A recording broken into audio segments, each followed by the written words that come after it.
Yes, we have been speaking about the political turmoil inside the National Super Alliance and the various scenarios that are facing the four co-principals inside the coalition. Of course, Raila Odinga with his unity pact with President Uhuru Kenyatta. The three co-principals left out. But now let's focus on what happens moving forward.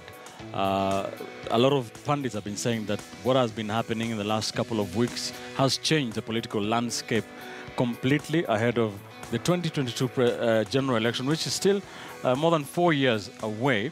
But the Deputy President, William Ruto, who has come out in the public and said that he supports this pact and it is indeed the best way for Kenya. It is time to leave alone the politics and focus on delivering services for Kenya. And he was in Mombasa. He was in Kwale at the coast a couple of days ago, and was received by a number of ODM and NASA MPs. Let's listen into what was said there. Kwa Jubilee kutoka zamani, nataka kuhakikishia wale wenzetu ambao tumeungana, sisi hatuna shida. Tunasema karibuni sana. Hatukuletwa na siasa, tumeletwa na maendeleo. Na tumekuja kuunga mkono ule msimamo uliochukuliwa na Rais Kenyatta na Raila Odinga. Siasa imeisha. Ni lazima tushikane na mahali ambapo tutapata maslahi yetu. Sisi kama serikali ya Jubilee kiongozwa na Mheshimiwa Uhuru Kenyatta na tukiwa ni serikali ya Kenya, tumesema ya kwamba lazima wananchi wote washughulikiwe kwa usawa. Ndio sababu kwa miaka 5 iliyopita, kati ya title deeds, hati miliki tulizotoa kama serikali ya Kenya, 3 milioni, ni hati miliki 300,000 ambayo ilikuja katika pwani hii. 300,000 titles were distributed in this coast area. Hapa Kwale tulipatiana title deeds karibu 40,000. Na mwezi huu, kati ya mwezi huu na mwezi wa 6, tuko na title deeds zingine 10,000 za watu wa Kwale. Kinango A and B tuko na titles 3,000. Kombani tuko na titles 3,000. Mwabungo tuko na titles 400. Mbunguni tuko na titles 720. Wa phase 2 tuko na titles 560. Na Viemani tuko na titles 1,000. Hizi tutawapatia ndani ya miezi 3 ijayo. Na hiyo kazi ya kupima ardhi ya kila Mkenya na kuhakikisha kwamba Deputy President William Ruto speaking in the county of Kwale. Let's pick it from there. Dismas, let me start with you. And William Ruto seems to have stepped up his succession strategy in the wake of this deal between Raila Odinga and Uhuru Kenyatta. He was, from what we understand, there was a feeling that he was also left out of things, as were the three NASA co-principals. But he seems to have embraced it. He has not been complaining in the public, and he is indeed seems to have run with it. He has been, selling it in public meetings in this tour of the coast, where the 2022 succession battle has been featuring very prominently. He seems to be running away with it. Is he the big winner in all this, from where you sit? Well, it could be a double-edged sword. Now, for the Deputy President Ruto, he doesn't have an option. When his boss says that this is the way we are going to make progress, he doesn't have much option. However, a number of his MPs, a number of his advisors, initially they were a bit skeptical. They were not sure of the outcome, and they suspected that the pact between the president and Raila Odinga was probably to lock out the Deputy President Ruto from the race. Because you remember there's a statement which was read out, but more important, there was a statement which was never written. You do not know the nature of conversations that which took place. And as the Deputy President, unless you really want to go on the extreme, You cannot come out and say to the president, I don't like what you are doing. So for him, he's keeping all his options open. And it's very interesting that when Ruto says he wants to run for president in 2022, there's no problem within our political space. But when Wetangula or Kalonzo or Musalia Mudavadi say they're going to run in 2022, they're accused of insubordination. But making progress, the deputy president obviously is a very serious schemer. He knows what he's looking for. And wherever you present an opportunity, if you give him half a glass, he doesn't see it as empty. He sees that half full. So for him, he's making progress. But one hopes that the MPs who received him in Mombasa and, took him around the counties in the coast do not lose on their position. Because the unity pact between President Kenyatta and Raila Odinga is supposed to kill three things in Kenya. It's supposed to kill impunity, mediocrity, and corruption.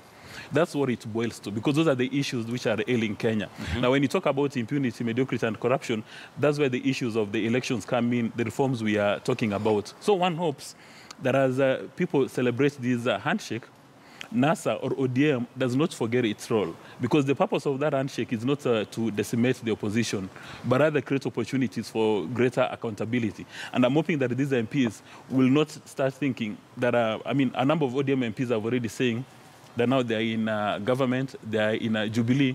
I'm hoping that they're not going to forget their role. That in as much as there is a handshake, the principal responsibility is to keep a check on government. Unless ODM states again in black and white that it's doing a runner on NASA and they're joining Jubilee, then the opposition must make sure they keep Jubilee on the toes. But otherwise, if they go to bed together, there's a very high chance that we are going to lose out.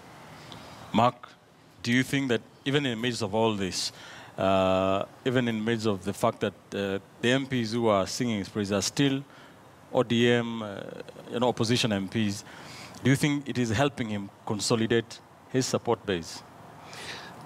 William Ruto's support base, especially in the Rift, is quite solid. And he's shown that not only in 2013, he showed that in the various by-elections that happened, and he showed it in 2017. In, quite frankly, demolishing all the competition that he had, starting with Chama Cha Mashinani and other such parties. So William Ruto's journey to the presidency can only be curtailed if Jubilee does not hold together. For as long as Jubilee holds together, then William Ruto is sure of being the presidential candidate in 2022. And just to correct Dismas, there's a very big difference between William Ruto and Wetangula. Wetangula, he's the only senator. He's the only success in his entire party. And you cannot compare apples and oranges in how much citrus they have. And therefore, William Ruto's bid for presidency is more solid. In fact, it's more founded on reality. And Wetangula's is founded on fantasy. And this is the difference. And when we draw that difference, we must understand that William Ruto has once again shown his class in the political stage. If he was caught by surprise by the handshake, we do not know. Why? Because how he's acted it out, he's come out on top. If we know whether it's going to affect him negatively or positively, we can't be sure. Because at the end of the day, he seems to be riding the wave and he seems to be the chief beneficiary. And that is a class for the other guys in NASA. You need to learn to roll with the waves. You roll with the punches. You play the hand that you're dealt. You don't start crying foul. All right.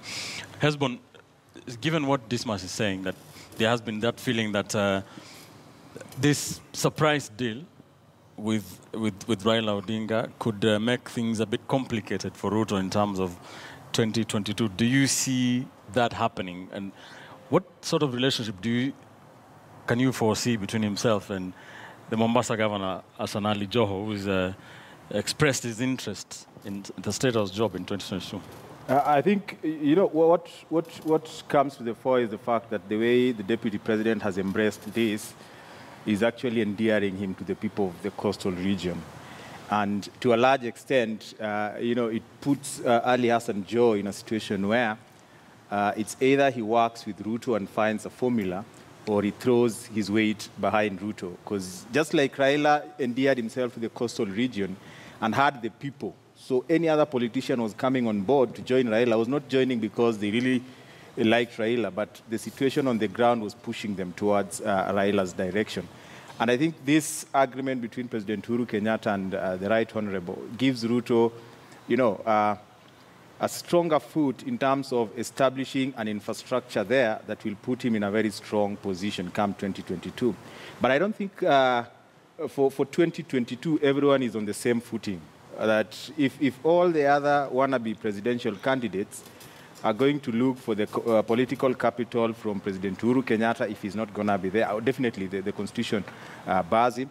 And then Raila Odinga, if he decides to leave the scene, they are competing for this political capital, and majority of them have nothing. But for William Ruto, it is different. He has a head start. He already has a political base, a capital that is very substantive. You look at what he did with the Kalenjin Nation in 2007. I mean, they voted for Raila to the last man. Then in 2013, it is William Ruto who took them back to President Uhuru Kenyatta when he had a choice to be the deputy president for Raila's presidency or Uhuru's. So he's in a pedestal that he can actually be a big factor in what happens in 2022. And one critical thing about William Ruto is that where he goes, you don't see him surrounded by octogenarians. He's surrounded by future governors, future presidential candidates. During the run-up to the August 8th general election, he made serious inroads in regions that were very friendly to President Uhuru Kenyatta, and he did not actually identify so much with the politicians who lost, but he built network. You look at what he did in Kisii by introducing Anthony Kibagendi as Kitinda Mimba ya Uhuru Kenyatta. What he did for Kibagendi's infrastructure might come back to pay him in 2022. And most importantly is that William Ruto is a politician who first is political. Number two, he's been blessed with the gift of the gab, so his rhetoric is off the hook.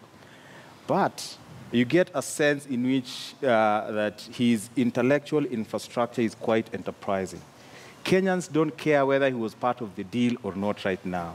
But the way he's using this deal as an able deputy to drum up the development narratives is basically bringing out what Kenyans have been yearning for, that we need a political environment that will now shape development. And he has managed to galvanize a number of serious leaders, including MPs and senators, to start talking about development. So in as much as President Uhuru Kenyatta and Raila are giving us a political, atmosphere, I think the person who is coming out to be speaking about the benefits of this, handshake, as far as the common mwananchi is concerned, is William Ruto, because he's talking about what matters to people. So he's turning out to be the proverbial political giraffe that was spoken about once. Mutinda? Yes. Is he maybe trying to, is he seeing the possibility of Jubilee breaking up and he's looking at options? One thing you have to give to Ruto is, let's assume, for instance, that just like the three other principals who have said that they were in the dark about that handshake, let's assume that Ruto was also in the dark. Yes. The way he's handled it you have to give it to him. He's played it he's used it for his benefit. And I think going by that is making much more strides towards 2022 than those who are complaining, because he's embraced it. And there's something good about what happened with that handshake. And I think the Deputy President is the one who's using it to his benefit. The polarization that was existing, that probably could not even allow him to visit some part of this country, is no longer there. And they are all there lining up to welcome him. And the development narrative is what now has taken precedence. Because now it's not we against you. That one is gone. So you have to go to the people and tell them what it is you have brought them. And the person who's now appearing as a champion of that new approach is the Deputy President. This is going to allow him to, he also enjoys the incumbency And that means that he's got a lot to do in almost all parts of the country, and even in areas where previously, before the handshake, he would not comfortably have gone. While these other three guys are still complaining and crying about the handshake, he's run away with it. And you have to give it to him, because at the end of the day, there is the school of thought that says that it is not the hurdles that are thrown towards you that determine how far you're going to go, or otherwise, but how you react to them. Clearly, his reaction has been the best, and he is coming out as the front runner going towards, because the others have actually now lost focus. They are infighting, and the other thing we know is that without ODM, there is nowhere they are going. We know their numbers. We've been in this game long enough to know who has what numbers. Right. So at the end of the day, Ruto, Jubilee is still very much intact, and now he has gotten a chance to go around the country, and especially in NASA strongholds like he is in the coast, to try and bring them on his side. So I think at the end of the day, it will leave him in a much better place than the other three guys who are still complaining. All right. Let's move away from the succession politics and speak about something that Dismas spoke about, that this newfound working together, unity between, forget about the top leaders, but let's say the members of parliament, that they are saying we are supporting Jubilee in their Big Four agenda and all this. Are we likely to see, let me start with you and you can expound on your point, are we likely to see a situation where there is nobody to keep anybody in check anymore? Like there is a kind of a leadership vacuum. Everybody is working towards the same direction. Is there danger of that happening, Dismas? That probability does exist, which is why there needs to be clarity. Because President Kenyatta indicated that Ambassador Kimani and Paul Mwangi would come up with a program on what exactly the unity means, so that everybody has got a very clear understanding. But in the absence of that, ODM, which is a big player within NASA, if they misinterpret the meaning of that unity program, for them to mean that they're not going to criticize the government anymore, then we are going to be lost in the high seas. But it must be very clear that that unity program does not mean them abdicating their responsibilities. And if it means them abdicating their responsibilities, then they better take a walk from NASA right from the word go, and then those other MPs now can form an opposition within the National Assembly to take on the administration. Because if that doesn't happen, then the Public Accounts Committee, Public Investments Committee will become almost useless committees, because they'll go there, they'll say, since our two leaders in agreement, let's make progress. So they'll probably want to look at the other side. They'll in fact become, there's a very high probability, if there's no clarity, for ODM to be more Jubilee than Jubilee itself. Because, you know, you've seen a number of ODM MPs running all over town saying, sasa tuko kwa serikali. They don't even want to question anything. And in my view, that's not good for the leadership of this nation, because Kenya is not merely anchored on those two individuals. It's about the fight for impunity, mediocrity, and corruption. Even for the Jubilee members of the National Assembly and the Senate, if they see anything wrong within the administration, they should have the guts to come and pick it out. Right. But because of the necessity to be politically correct and the fear of the political capital of those two leaders, there are so many people within, or rather, there are so many members of the National Assembly within Jubilee and within NASA who don't have the capacity to speak up their mind. Right. Because they know if you say anything which annoys Raila Odinga today, you're going to be in big trouble. If you say anything which annoys President Kenyatta today, you're going to be in big trouble. So therefore, the question is, who is that who is going to stay awake in the National Assembly and the Senate and keep the Jubilee administration on their toes? Mark, the ODM legislators have been coming out to say that, look, we have not joined Jubilee, but is the oversight function of Parliament at risk of taking a hit? I think Kenya needs to learn that opposition does not mean adversity. It is not a position where you disagree with everything just because there are sides. Okay? If you look at the United States, for example, there are very many bipartisan bills, bipartisan approaches to very many American issues. Yeah? In the same breath, you would say also that being in government does not mean you agree with everything. But we have seen Jubilee legislators just rubber stamping everything the executive And that's what I was going to get to. So Right. first, we need to understand that opposition is not supposed to be adversarial to the sitting executive.